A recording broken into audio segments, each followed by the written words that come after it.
PA.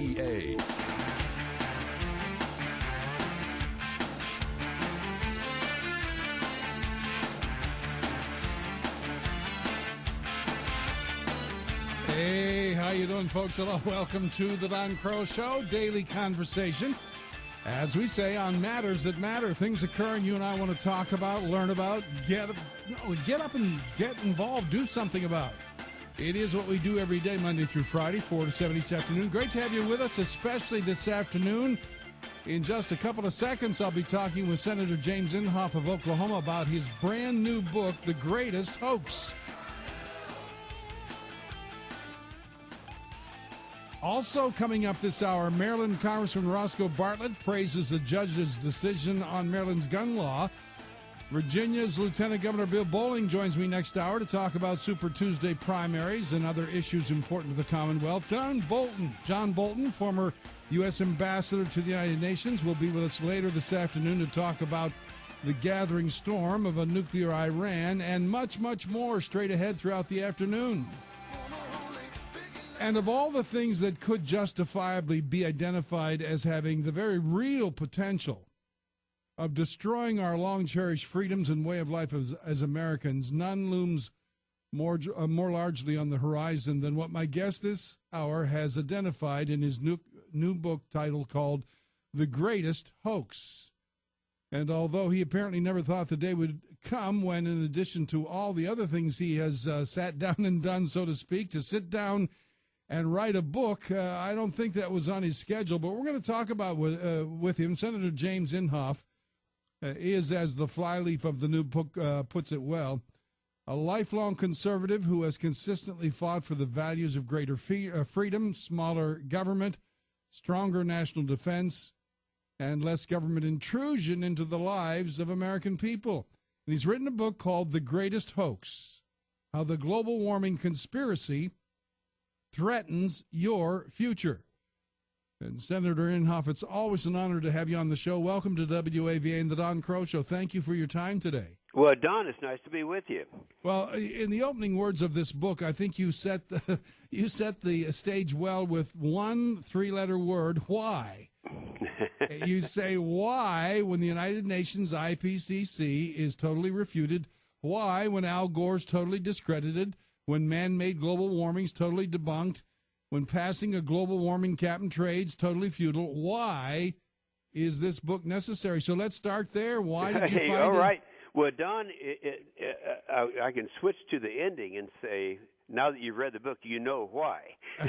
You see, if you'll remember, and a lot of your listeners, I know they're well informed and they remember this, that I was all alone back there, back in the early, right after the Kyoto thing left, and everyone was introducing bills to do cap and trade. You remember the first two were McCain-Lieberman of 03, McCain-Lieberman of 05, and then on up to Waxman-Markey. And anyway, the reason that as we went along, we were able to defeat all of those pieces of legislation because, number one, we were able to show that the science is mixed on this thing. You know, I have to admit, Don, at the very beginning, I thought probably that man-made gases, CO2, anthropogenic gases, were causing catastrophic global warming. Everybody said it. But at that time, if you'll remember, the Republicans were a majority, and I was the chairman of a subcommittee where we were looking at that, and that's when the WAVA, it's called, the Wharton Econometrics something forecasting association or something out of the Wharton School, came out with what it would cost at that time if we were to embrace and sign and ratify the Kyoto Convention. How much would it cost the United States of America? Well, the cost is always between $300 and $400 billion a year. Now, after we, and I might add that the president at that time, the Clinton-Gore administration, never even submitted it for ratification because they didn't think that they'd be able to do it. But after that was over, that's when they started the cap and trade bills. And the same cost is there done. We're talking about $300 to $400 billion a year. And what I remember about that, because I was actually in the House at that time, 1993, when the Clinton-Gore tax increase. Do you remember that? Oh, yes. All the marginal rates and the death tax and capital gains and all that. It was the largest tax increase in 3 decades. Now, you know what that was? That was a $32 billion. So this would be 10 times greater than that tax increase. So we thought, let's at least look at the science. That's when scientists started coming in, and I was making statements on the floor about questioning the science. And the more I did that, my phone was ringing off the hook. These scientists calling up and saying, no, the IPCC, the United Nations IPCC that started this whole thing, it's an exclusive club. They won't let scientists in unless they agree with their conclusions. So that's where we got into this thing. And I have to say that up until about 2008 or something like that, I quit writing the book. I've been writing it for 2 years prior to that because I thought it was over. We won. They can't pass cap and trade. Now, this is the critical thing. That when we found out that he being Obama, was going to do this by regulation, then we realized it cost even much more than the $300 to $400 billion doing it by regulations, because they'd have to bring the standards down to what they call the clean air standards. That means everyone listening to us that goes to a church or a hospital, or they'd all be under the regulation of the EPA. And they have admitted that they'd have to hire an additional 250,000? Yeah, 250,000 people just to regulate these things. So there's where we are now.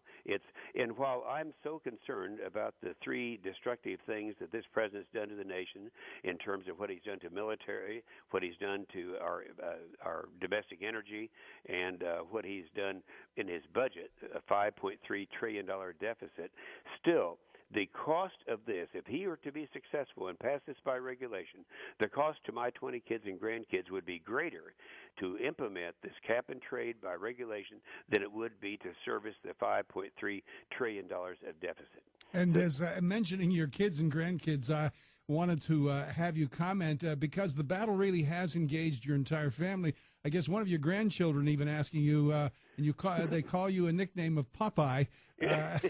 Why do you do things that nobody else does? And I'm sure the family has said, why do you put yourself out there in this battle? And I thought your answer was great. Well, that was one of my, in fact, this happened in 2 different questions. The first one, yes, why do you do things nobody else does? My answer is because nobody else does. And this was true that there'll be a few people listening to us now that remember back at the old days when I was in the House and we did the discharge petition reform, things like that should have been done had never been done because it is a great deal of risk getting into it. But the other thing, I think this is in the book also. One of my granddaughters came up to me.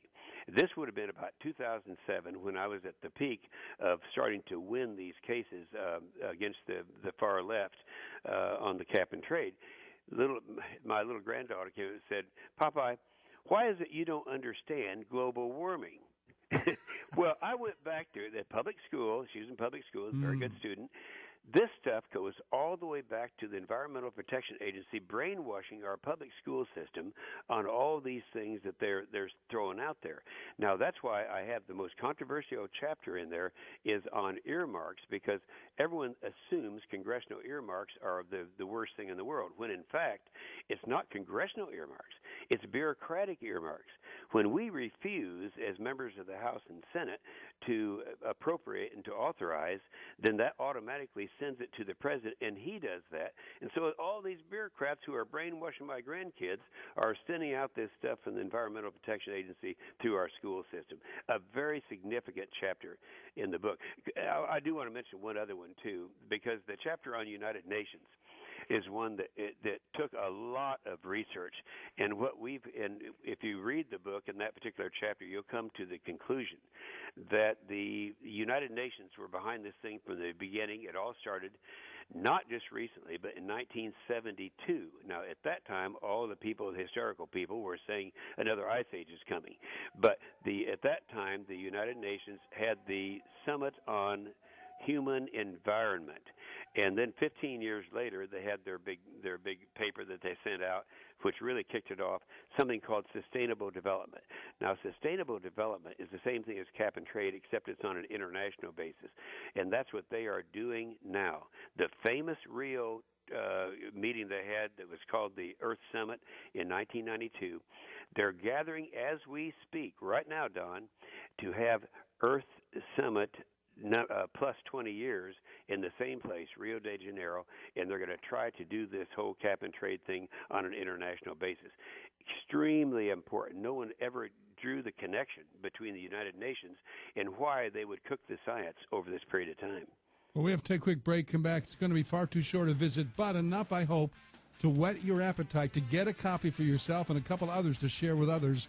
Folks, this is no joking matter by any means. The Greatest Hoax, How the Global Warming Conspiracy Threatens Your Future, just out, published by WND Books. U.S. Senator James Inhofe is the author, and it is really a must-read. If you've been confused about the whole debate, this will help clear up and give you factual information with which to arm yourself and know how to properly vote in elections such as we're in the middle of right now, but also to re-educate, if you will, reorient your children and grandkids to the truth of the matter. I highly recommend it. The Greatest Hoax. We'll be back with more in a moment.